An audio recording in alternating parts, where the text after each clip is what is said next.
అరాచక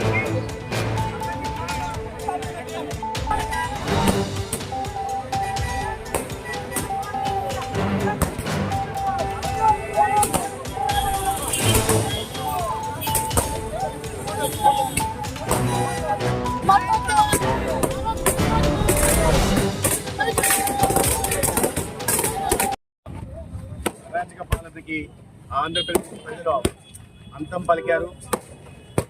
ఒక అవినీతి పర్వాన్ని చరమగీతం పాడారు.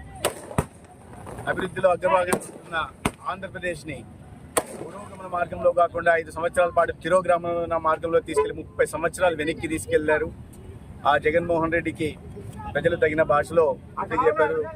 కేంద్రంలో ఎన్డీఏ ప్రభుత్వం, రాష్ట్రంలో ఎన్డీఏ ప్రభుత్వం ఏర్పాటైన సందర్భంగా ఆంధ్రప్రదేశ్ కూడా అభివృద్ధిలో పరుగులు పెడుతుందని, మళ్ళీ పునర్వైభవాన్ని సాధిస్తుందని, డబుల్ ఇంజిన్ సర్కార్ పైన నరేంద్ర మోడీ గారు, రాష్ట్రంలో చంద్రబాబు నాయుడు గారి నాయకత్వంలో ఆంధ్రప్రదేశ్ ప్రగతి సాధిస్తుందని భావిస్తుంది. రాష్ట్రంలో బీజేపీ ఓటింగ్ గణనీయంగా పెరిగింది. దేనికి సంకేతం అంటారు? సంకేతం ఏంటంటే మంచికి సంకేతం.